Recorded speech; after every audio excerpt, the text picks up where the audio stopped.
Coucou tout le monde, bienvenue sur Arrête de te battre, tu vas encore grossir, on va dire la vidéo podcast dédiée à la silhouette, aux émotions, au bien-être des femmes. Aujourd'hui, je vais vous poser cette question, connaissez-vous le terme restriction cognitive et tous ces impacts qu'il a au final négatifs sur votre silhouette?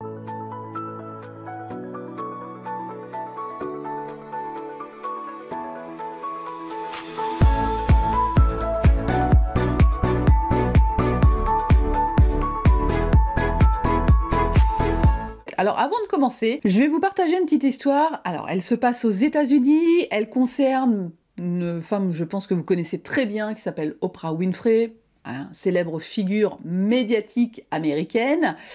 Elle incarne non seulement le succès, la résilience, mais aux États-Unis, elle est aussi très connue pour la bataille contre son surpoids.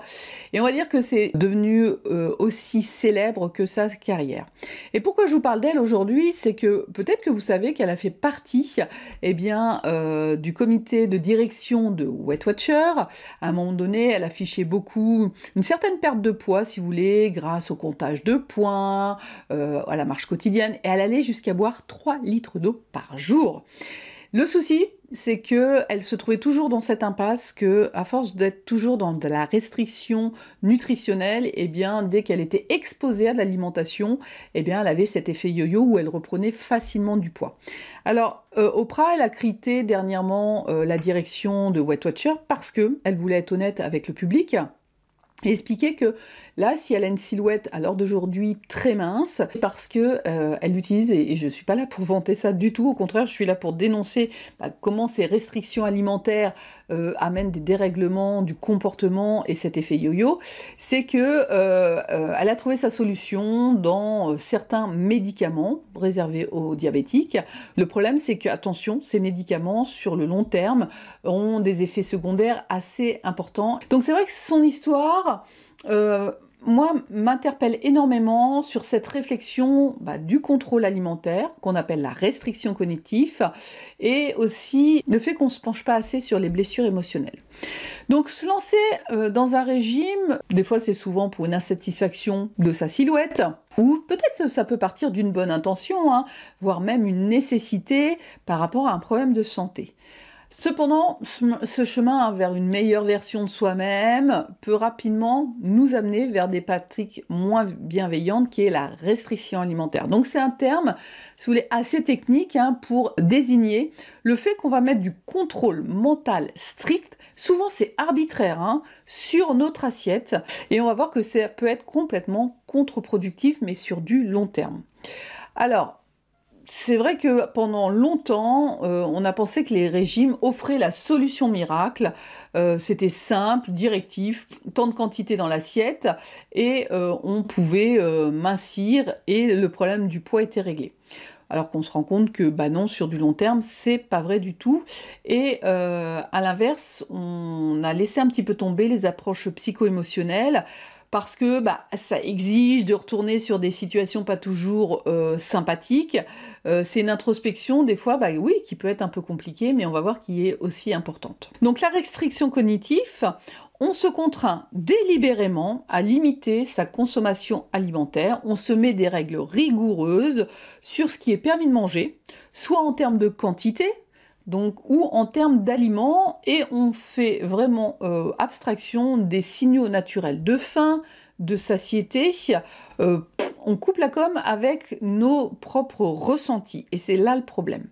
Par exemple, ça peut se traduire par une personne qui va décider de s'imposer un régime à basse calorie, 1200 calories par jour, sans tenir compte est-ce qu'elle a une vraie faim physique, est-ce que lorsque elle sort de table, elle sent une satiété, un plaisir d'avoir mangé, et elle va pas faire attention si ce qu'elle mange est en adéquation aussi avec son activité physique, avec son âge, avec ses besoins énergétiques, et c'est là que va poser le problème. Pour d'autres, ça va être vraiment l'interdiction de consommer certaines catégories d'aliments qui sont jugés mauvais, comme les glucides, les graisses, ou pour d'autres, ça va être vraiment de faire plus de sport, voire même de compter les calories, et certains vont aller jusqu'à refuser les invitations avec leurs amis ou leur famille pour être sûr de ne pas perdre le contrôle alimentaire. Donc c'est vrai que pourquoi ça a la vie dure aussi, la restriction et les régimes, c'est que ça peut être un échappatoire aussi au niveau psycho-émotionnel, c'est-à-dire que c'est plus facile d'attribuer nos problèmes de vie à une cause unique et visible qui est le poids.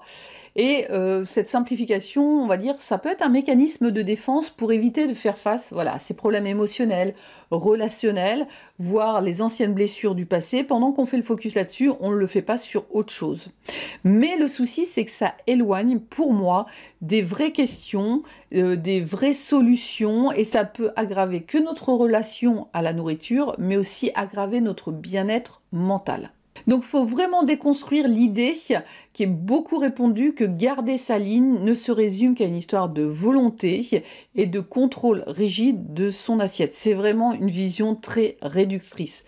Nos comportements alimentaires, ils sont aussi façonnés par nos émotions, par notre culture, par notre hérédité, et au lieu d'une stricte autodiscipline, eh bien on va dire une approche plus équilibrée, plus flexible avec l'alimentation, serait vraiment plus bénéfique. Ça, il faut vraiment tendre vers ça. Par exemple, chose très importante que je mets souvent en avant, c'est on ne nous dit pas assez d'être à l'écoute de nos faims physiques, de nos signaux de faim physique avant de passer à table. Il faut savoir que lorsqu'on passe à table avec une absence de faim physique, eh bien on a du mal à mettre fin à notre repas. On a du mal à entendre, on va dire, les signaux de satiété, c'est-à-dire le faim FAIN du repas. Alors pour illustrer un peu plus ce que je suis en train de vous dire, je vais reprendre l'exemple de Babette.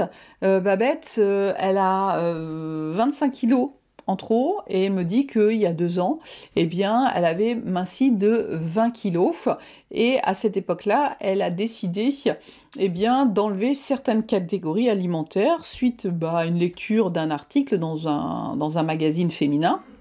Et donc, pendant 2 mois, elle ne s'est alimentée que de légumes et de protéines chaque jour, sans tenir compte de sa faim réelle. C'est-à-dire que pour être sûre de même ne pas avoir faim, elle mangeait énormément de légumes parce que les légumes, soi-disant, c'était 0 calories. Mais si je vous donne 4000 calories de légumes par jour, vous pouvez aussi finir par grossir.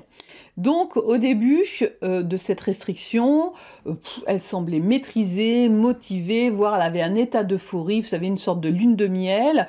Et grâce à son contrôle sur son alimentation, bien sûr, elle a commencé à mincir. D'accord ? Mais le problème, c'est que après, eh bien, elle a évité les invitations entre amis et autant cette restriction a effacé, on va dire, les faims de manière modérée, mais on va dire que les faims très intenses étaient de plus en plus présentes et lorsqu'elle mangeait, du coup, elle mangeait d'énormes quantités de légumes pour se caler et elle avait perdu une déconnexion totale avec le plaisir, avec sa compétence à gérer ses quantités et aussi à gérer ses signaux corporels de faim et de satiété. Donc au final, ce qui s'est passé, c'est qu'à un moment donné aussi, elle a maigri très rapidement, il y a eu un état de fatigue qui s'est installé, elle a eu des problèmes au travail, et c'est suite aux problèmes de travail que elle a eu des dérapages alimentaires, et comme du coup elle était sortie de sa restriction, elle s'est dit, fichu pour fichu, je suis quelqu'un de nul, allons-y, et elle est retombée dans des travers, voire même pire que ça, et elle a repris tout le poids qu'elle avait perdu, plus 5 kilos, parce qu'elle a déréglé son métabolisme de base. Donc c'est comme ça qu'on voit des personnes qui, par dépréciation de soi, commencent des régimes pour à peine 2-3 kilos, et qui du coup complètement, on va dire, perturbent leur relation à leurs signaux de faim, à leurs signaux de plaisir, et qu'on retrouve 10 ans après avec un souci de poids de 15 kilos parce qu'on a déréglé notre métabolisme de base et j'ai envie de dire notre équilibre émotionnel. Pour faire simple, lorsqu'on est dans une restriction alimentaire, donc on réduit drastiquement les calories, le corps, lui, il vit ça comme une famine. Donc selon en plus les manques émotionnels qu'il y a eu, donc lui il dit oh, faut économiser l'énergie, donc qu'est-ce qu'il va faire? C'est normal, il va ralentir le fait de brûler les calories. Il va ralentir autant lorsque vous êtes en activité, mais surtout il va ralentir ce qu'on appelle le métabolisme de base, c'est-à-dire la dépense énergétique que vous avez même au repos. Donc, eh ben, votre corps va devenir moins efficace à utiliser les calories et puis vous allez perdre moins de poids, même vous allez même stagner, voire reprendre du poids. De fait aussi, ça dérègle les signaux, comme je vous disais, de faim physique et de faim émotionnelle. Donc la satiété va être moins marquée et du coup elle va durer moins longtemps. Donc on va facilement réavoir faim plus rapidement que d'habitude, moins on va dire satisfait émotionnellement de ce qu'on mange et du coup les craquages vont être plus facilement présents. Ou comme je vous disais, on va se mettre à manger des quantités extraordinaires pour être sûr de ne pas avoir faim, pour être sûr de ne pas être tenté. Mais vous vous doutez bien que le jour où vous craquez, vous allez garder la même habitude de manger ces mêmes quantités, sauf que là on n'est plus sur des légumes, on est sur des choses plus caloriques. D'où l'explication aussi de cette prise de poids encore plus importante qu'avant. C'est pareil, lorsqu'on a des régimes très déséquilibrés, on peut avoir un faible apport de protéines et le corps il peut aussi commencer à utiliser votre masse musculaire comme source d'énergie et avec la réduction de la masse musculaire, dedans imaginez que vous avez comme des petites chaudières qui brûlent votre alimentation, plus vous perdez en masse musculaire, moins vous allez brûler. Et puis la privation peut augmenter les pensées obsessionnelles autour de la nourriture, comme on a vu tout à l'heure aussi, et du coup on mange plus, on a des crises de boulimie, alors certains vont aller jusqu'à se faire vomir, mais au final on ne s'en sort pas et on aggrave le problème, à la fois du poids, comme je vous disais, l'estime de soi. Donc ce que je vais vous partager là, c'est quelques conseils pour vous aider si vous voulez à sortir de cette restriction cognitive. Donc déjà, il va falloir être bienveillant parce que lorsqu'on a mis du contrôle dans son assiette, c'est compliqué d'oser lâcher parce que je mets du contrôle, j'arrive à regrossir, donc si on me dit de lâcher, wow, ça va être complètement n'importe quoi.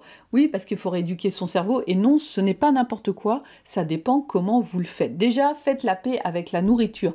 Acceptez la diversité alimentaire sans catégoriser les éléments bons ou mauvais. Soyez à l'écoute, et ça va être peut-être le plus difficile au départ, soyez attentifs aux signaux de faim et de satiété, de faim physique. Une faim physique, souvent, ça va se traduire par des gargouillis, un creux au niveau de l'estomac. Pour certains, ça peut aller jusqu'à la sensation de fatigue, mais là, c'est déjà un peu trop loin. On peut avoir une sorte de tension qui part de l'estomac et qui remonte, mais en tous les cas, ce sont des signes. Vous pouvez vous entraîner quand vous êtes en vacances, en week-end, vous n'êtes pas pressé, retardez par exemple votre petit déjeuner et essayez de sentir. S'il ne se passe rien et si vous êtes à l'aise, osez attendre le repas du midi et à un moment donné, vous allez sentir des sensations physiques qui sont des sensations de faim et ça va vous aider à repérer de nouveau ce qui est une faim physique. Et la satiété, si vous voulez, c'est au moment où on n'est plus du tout motivé à manger qu'on est bien. On n'a plus envie de manger, on a arrêté. Mangez en pleine conscience, prenez le temps d'être présent à votre assiette, de manger lentement. Surtout que vous avez des capteurs sensoriels dans la bouche et que si vous voulez, il faut qu'ils soient stimulés un certain temps pour, si vous voulez, ne plus redemander certains aliments. Donc appréciez chaque bouchée, évitez la télé, vous ne sentez pas vos signaux de satiété si vous êtes devant la télé et vous mangez plus. Pour les gros mangeurs, vous pouvez aussi manger dans une assiette à dessert, parce qu'une assiette à dessert va faire que vous avez 30% de calories en moins dans votre cerveau, va avoir une assiette pleine et si vous prenez vraiment le temps de manger, vous verrez qu'une petite assiette vous suffit pour vous caler. J'ai fait une retraite il y a plusieurs années dans un temple de moines vietnamiens où c'était sur la nutrition et la pleine conscience. Et on nous encourageait, on mangeait en groupe et on nous encourageait pendant les 20 premières minutes de vraiment ne pas parler avec les autres, d'être focus sur son bol et d'avoir encore quelque chose à manger au bout de 20 minutes. Je peux vous dire qu'on s'est rendu compte que plus le stage avançait, plus les quantités diminuaient dans nos bols et qu'on était vraiment, si vous voulez, avec une bonne satiété jusqu'au repas du soir. Dernier jour, comme on nous demandait aussi de ne pas être trop en contact avec l'extérieur, j'ai commencé à checker mes messages, à envoyer des photos et compagnie. Et ce jour-là, j'ai pas du tout été attentif à ce que j'ai mangé. Eh bien, il a fallu que j'aille chercher deux gâteaux dans ma voiture pour me caler parce que j'avais encore faim. Donc pour vous dire à quel point la présence à ce qu'on a dans son assiette compte énormément.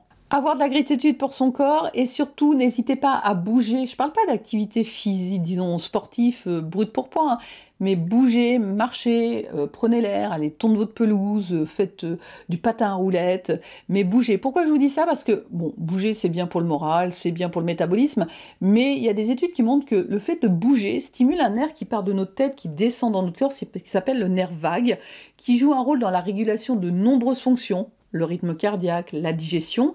Et il faut savoir que lorsqu'il est stimulé aussi par le mouvement, et il a même un rôle anti-inflammatoire pour vous dire. Et lorsqu'il est bien stimulé, eh bien, il participe aussi à la régulation de vos apports alimentaires. Reconnaître et respecter ses besoins physiques et émotionnels, de retrouver du plaisir à manger en sécurité, de s'écouter sur ses faims physiques, sa satiété. Pour moi, c'est des étapes vraiment cruciales pour maintenir une bonne relation entre soi, son corps et la nourriture. Voilà, on arrive au terme de cette vidéo, donc si vous avez aimé, n'hésitez pas à la partager, la liker, c'est une façon de soutenir la chaîne. Si vous avez envie de réagir ou proposer des sujets, n'hésitez pas de laisser ça dans les commentaires. Si vous voulez en savoir plus sur les ateliers en dessin neurographique, l'enfant intérieur, comme je le dis toujours, ou les suivis individuels, n'hésitez pas à aller visiter mon site sur www.sylvaia.com. À très vite, bye bye.